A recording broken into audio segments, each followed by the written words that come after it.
আমি বলেছি যে ভাই ওবায়দুল কাদের মারা গেছে, এই নিয়ে কিছু কথা বলছি। তো এক যুবক রাত 2টার পরে আমারে ফোন দিছে, আমি জামালপুর থেকে মাহফিল করে ফিরতেছি, আমারে ফোন দিয়ে কয় ওবায়দুল কাদের কে লাগে? তোর বাপ লাগে?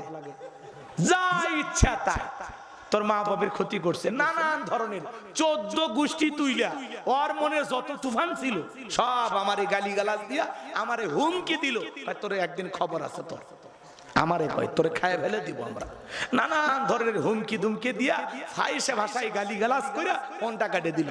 এরপরে আমি ফোন দিয়ে আর ধরে না, ভাগ্নের নাম্বার থেকে ফোন দিয়ে আর ধরে না, বহুবার চেষ্টা করলাম, ওই হুমকি দাতা আর ফোন ধরে না। চিন্তা করেন ওবায়দুল কাদের পাইলে ভারতে আসে, চিকিৎসা নেওয়ার মতো শক্তিও নাই, যখন তখন আজরাইলের সাথে সাক্ষাৎ হয়ে যাবে। ওবায়দুল কাদেরের নাম শুনছেন? গুজব ছড়ানো হচ্ছে উনি ভারতে মারা গেছে। আপনারা করছেন কি কাদের?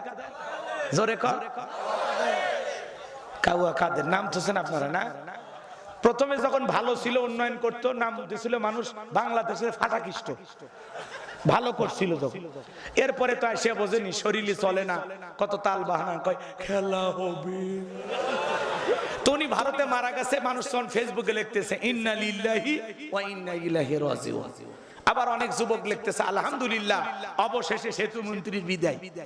তো এই কথাগুলো আমি একদিন বলেছিলাম এক মাহফিল। বেগম খালেদা জিয়া মারা গেছে, ইতিহাসের সেরা জানাজা পাইছে, কথা কয় না, কথা কয় না।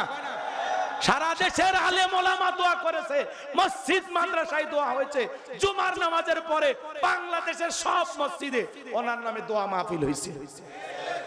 আলেমেরা লাশ কফিন কাঁদে না।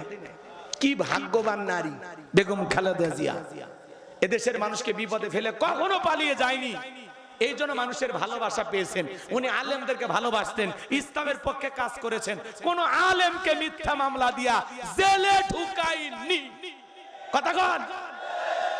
এই জন্য বেগম খালেদা জিয়া 3 বারের সাবেক প্রধানমন্ত্রী, আপসহীন দেশ নেত্রী, ওনার জন্য মানুষ দোয়া দোয়া দোয়া, এখনো দোয়া, কথা বলে ঠিক কিনা? আর আপনারা কি জীবন করলেন যে আপনারা মারা গেছেন, দেশের মানুষকে আলহামদুলিল্লাহ। মারা তো যায়নি, যতটুকু আমরা নিউজ পাইলাম যে ওনার শরীরের অবস্থা এতটাই খারাপ, চিকিৎসা নেওয়ার মতো শক্তি নাই, ইনজেকশন ঢুকাইলেও আর হচ্ছে না। ওরাই তো আল্লামা সাইদিকে পরিকল্পনা করে নিয়ে যায় হাসপাতালে, পরিকল্পিতভাবে বিষাক্ত ইনজেকশন দিয়া বিদায় করে দিছে, কথা বলে ঠিক কিনা? তো ওদের পরিণতি ভালো হবে? সাইদি হুজুরের চোখের পানি আল্লাহ কবুল করছে, উনি মারা যাওয়ার 1 বছর পার না হতেই এনাদেরও বিদায় হলো। তাহলে কন মাজলুমের দোয়া আল্লাহর কাছে পৌঁছায় কিনা বলেন? এখন বলেন বাজার, আমরা তো ভেবে নিয়েছিলাম ওনারা যতদিন বাঁচবি ততদিন থাকবি, আমরা তো মানি নিয়ে সংসার করতেছিলাম, কি কন? কিন্তু আল্লাহ যে 24 সালে এই খেলা হবি আমরা ভাবিনি, কথা কন ঠিক কিনা? কারণ এতে কথায় আছে পিপিলিকার পাকা গোজায় মরিবার তরে। তো মানুষ যখন পতন হবে তখন তার আগে মানুষের বাহাদুরি বাড়ে, অন্যায় জুলুম বাড়ে। কি দরকার ছিল সাদের শিশুটাকে গুলি করার? একটা মানুষ ঘরে ছিল, ছোট্ট বাচ্চা 9 বছর, শোনেননি? জানালা দিয়ে গুলি ঢুকছে। ভাই আমাদের কোন অপরাধ আছে? কথা কন না কে? তাহলে কেন জানালা দিয়ে গুলি ঢুকলো? কে মারলো? কারা মারলো? জুলুমটা এমন পর্যায়ে পৌঁছে গেছে যে আল্লাহ বলছে এদের পতন না ঘটায় আর হবে না, কথা কন ঠিক কিনা? আমরা তো এরকম চাইনি, আল্লাহর ফয়সালা হইছে। আমরা চাইছিলাম ম্যাডাম পদত্যাগ করেন, করে দেশেই থাকে না, কিন্তু আল্লাহ বলে তোরা চাইলি পদত্যাগ, আমি করাবো দেশ ত্যাগ। ইন্না বাতাসা রাব্বিকা লাশাদীদ, আল্লাহর পাকড়াও বড় কঠিন। আল্লাহ ধরেছে, সময় মতো চাল ঘুরে গেছে, কথা কন ঠিক না ব্যাটি? রাগ করেন না, চলেন সামনের দিকে যাই। এই কথাগুলো বলে অনেকে মন খারাপ করবেন। তো যাই হোক, আমাকে হুমকি দেওয়া হয়, ওবায়দুল কাদেরের সৈনিক যারা আছে, ওবায়দুল কাদেরের যারা ভক্ত আছে, ওরা এখনো ফোন দিয়া হুমকি দেয়। আচ্ছা হুমকি দেওয়াতে কি হইবে আমার বলেন? আমরা কি চিরকাল বাঁচতে আসছি? কোন বাতিল যদি আমাকে টার্গেট করে দুনিয়া থেকে বিদায় করে দেয়, আলহামদুলিল্লাহ, আলহামদুলিল্লাহ। মায়ের পেট থেকে যেদিন জন্মগ্রহণ করেছি সেদিনই জানি মৃত্যু একদিন হবেই, তবে মৃত্যুটা যেন শহীদের মৃত্যু হয়, কথা বলে ঠিক কিনা? মৃত্যুটা যেন দ্বীনের জন্য হয়, ইসলামের জন্য হয়, হক কথা বলতে বলতে গিয়ে যেন মৃত্যু হয়। কথা বলে ঠিক কিনা? বিড়ালের মতো 500 বছর আমরা বাঁচতে চাই না, সিংহের মতো 1 ঘন্টা টিকে থাকতে চাই। কথা বলে ঠিক কিনা? আমরা হাদি হব, বন্দুকের গুলির সামনে কথা কব। আমরা সবাই হাদি হব, বন্দুকের গুলির সামনে কথা কব। হাদিরা মরে না, হাদিরা বেঁচে থাকে। তুমি কে আমি কে? হাদি হাদি, তুমি কে আমি কে? ঠিক আছে তো ইনশাআল্লাহ? কষ্ট পাইছেন আমার কথা? এইবার শোনেন বাজান গো, আমার কষ্ট হচ্ছে? কোন কথাই ভুলে গেছেন মনে হয়। এইবার সমস্ত জাদুকররা খেলার ময়দানে নেমে যায়, ডেকে বলে পয়গাম্বর মুসা, খেলা কে দেখাবে? আমরাই নাকি তুমি আগে দেখাইবা? জাদুর পানকে আগে নিক্ষেপ করবে। মুসা আলাইহিস সালাম ডেকে বলে ওস্তাদের মার শেষ রাতে তোমরা তোমাদের জাদুর খেলা দেখাও। এইবার বাজান গো আমার, সমস্ত জাদুকরেরা জাদুর তন্ত্র মন্ত্র নিক্ষেপ করতে লাগলো। বাঘ বানাইছে, ভাল্লুক বানাইছে, রশি বানাইছে, আগুন বানাইছে, সাপ বানাইছে, মানুষের চোখে মুখে পর্যন্ত জাদুর বান নিক্ষেপ করেছে। জাদুর তন্ত্র নিক্ষেপ করতে করতে করতে করতে ওদের সালান পাতি শেষ। আরে একটা মন্ত্র জানা নেই, শেষ। তখন ডেকে বলেন ও নবী মুসা, তুমি তোমার জাদুর খেলা দেখাও। এইবার আমার আল্লাহ বলেন ওয়া আওহাইনা ইলা মুসা আন আলকি আসাকা ফাইযা হিয়া তালকাফু মা ইয়াফিকুন। আল্লাহ ডেকে বলেন আমি ওহির মাধ্যমে জানায়া দিলাম ও নবী মুসা, তোমার হাতের লাঠিটা তুমি শুধু নিক্ষেপ করো। পয়গম্বর হাতের লাঠি ছেড়ে দিলেন, বিশাল বড় সাপ হয়ে গেল। যেই সাপের ঠোঁটটা নিচুতে, ওপরের ঠোঁটটা 80 ফিট উঁচুতে, 80 ফিট পরিমাণে হা করছে। আল্লাহু আকবার কোন।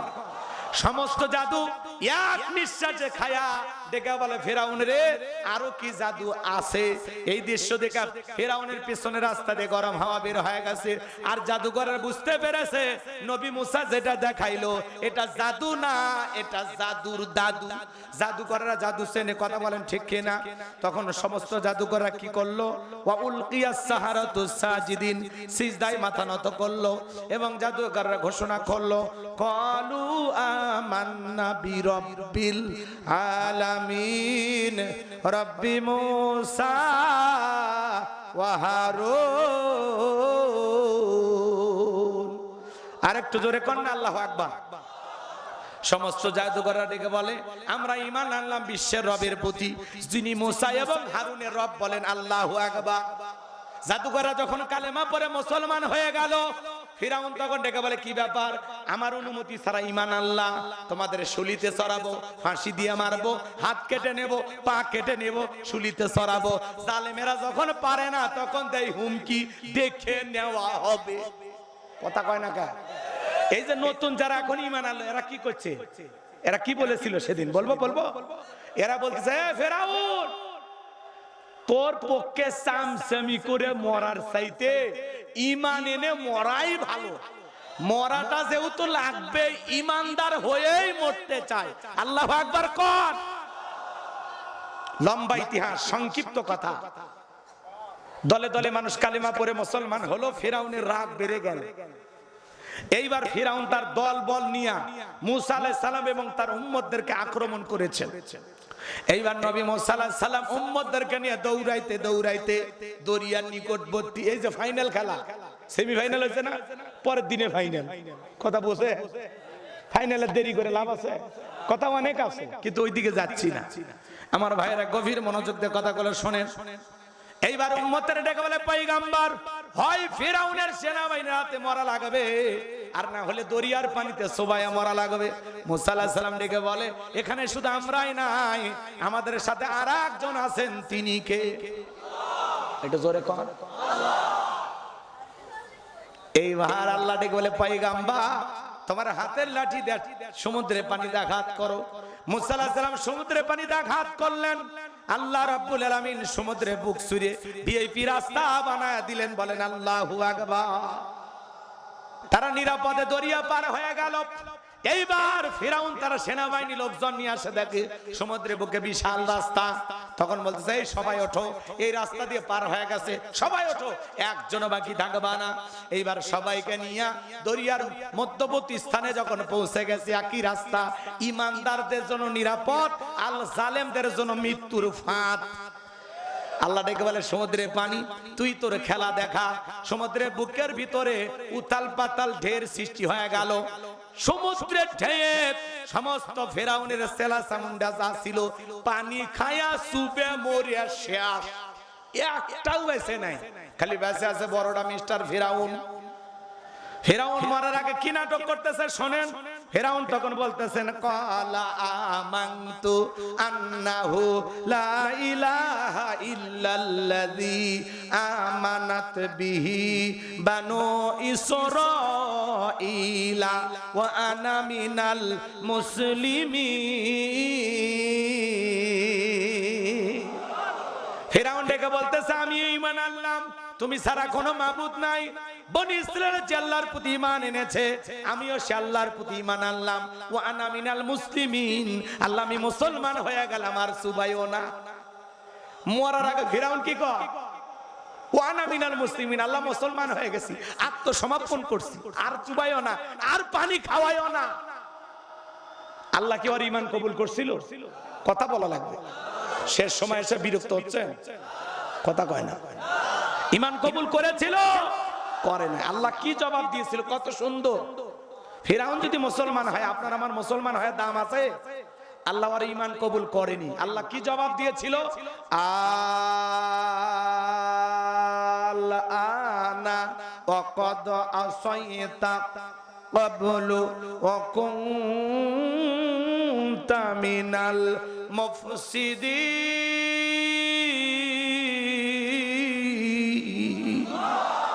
আরেকটু জোরে কোন আল্লাহু আকবার।